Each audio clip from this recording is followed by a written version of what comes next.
Are you ready for a wild ride into the unknown?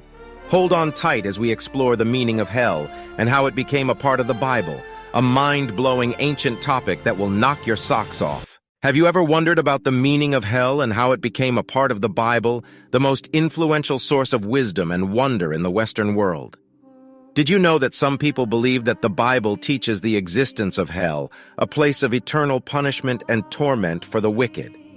In this video, we will explore the meaning of hell and how it became a part of the Bible in a way that you have never seen before.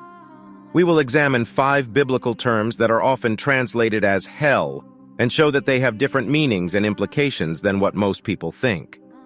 We will also debunk some myths and misconceptions that may have clouded your understanding of hell because of mistranslations or misinterpretations.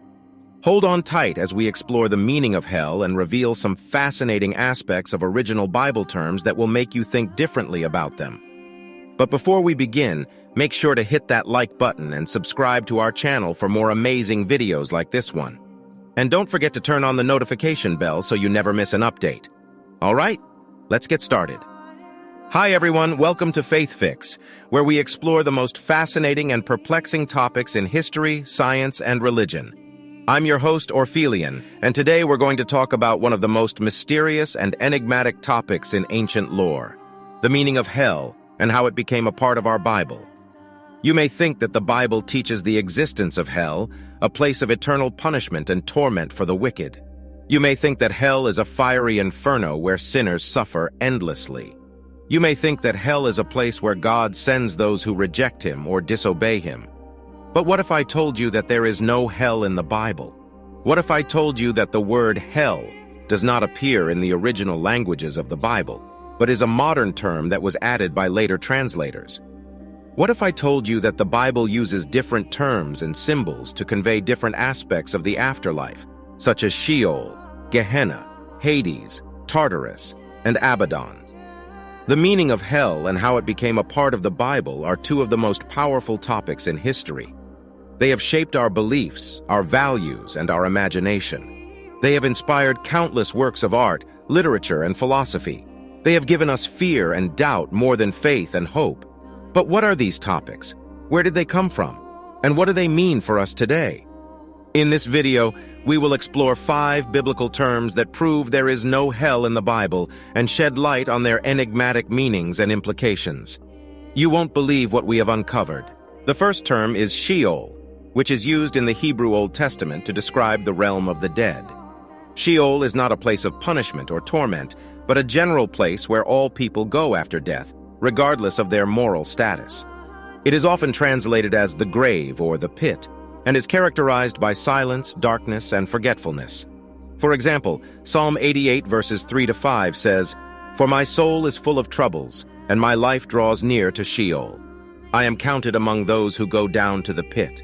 I am a man who has no strength, like one set loose among the dead, like the slain that lie in the grave, like those whom you remember no more, for they are cut off from your hand." Did you catch that? The psalmist says he is going to Sheol, not hell. He does not mention any fire or torture or demons. He simply describes a state of despair and hopelessness. This is how most people in the Old Testament viewed death, as a gloomy and dismal existence. What does it mean for us today?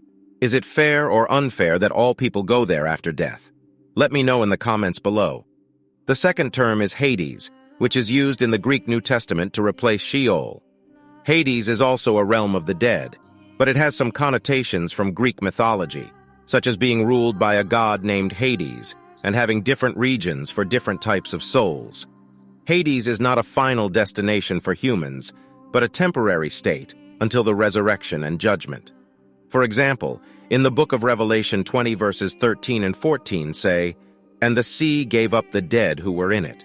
Death and Hades gave up the dead who were in them, and they were judged, each one of them, according to what they had done. Then death and Hades were thrown into the lake of fire." This is the second death, the lake of fire. Notice that Hades is not synonymous with hell or the lake of fire. Rather, it is a place where people wait until they face God's judgment. Some people may experience more suffering than others in Hades, depending on their deeds. Luke 16 verses 19-31. But it is not a place of eternal punishment or torment. The third term is Gehenna, which is used by Jesus and his followers to warn of the consequences of sin and unrighteousness. Gehenna originally referred to a literal place, the Valley of Hinnom outside Jerusalem, where some Israelites had practiced child sacrifice and other abominations. Jesus used Gehenna as a metaphor to convey the idea of divine judgment and destruction. For example, Matthew 10 verse 28 says, "And do not fear those who kill the body but cannot kill the soul. Rather fear him who can destroy both soul and body in Gehenna." Here Jesus uses Gehenna to contrast physical death with spiritual death. He does not say that God will torture people forever in Gehenna, but that he will destroy them completely. This implies annihilation rather than eternal torment.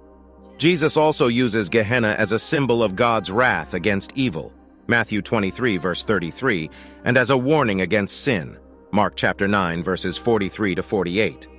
But he never equates Gehenna with hell or eternal punishment. The fourth term is Tartarus, which is used only once in 2 Peter 2 verse 4 to describe the fate of certain fallen angels who sinned before the flood and were cast into chains of darkness until judgment. Tartarus is a term borrowed from Greek mythology, where it referred to a place where rebellious gods were imprisoned. Tartarus shows that God is sovereign over all spiritual forces and will judge them accordingly. For example, Jude 6 says, "And the angels who did not stay within their own position of authority, but left their proper dwelling, he has kept in eternal chains under gloomy darkness until the judgment of the great day." This verse tells us that Tartarus is not a place for humans, but for fallen angels. It also tells us that Tartarus is not a place of eternal punishment, but of temporary restraint. God has bound these angels until the day of judgment, when they will face their final doom. Revelation chapter 20, verse 10. This idea is also found in the book of Enoch, an ancient Jewish work that is not part of the Bible, but that influenced some biblical writers. Enoch describes how God sent 4 archangels to bind and imprison the fallen angels in Tartarus until the day of judgment. Enoch chapter 10, verses 4 to 6.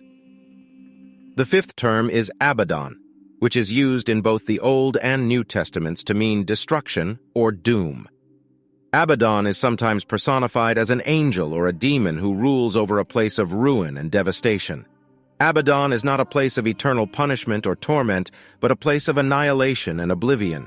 For example, Revelation 9 verse 11 says, "They have as king over them the angel of the bottomless pit.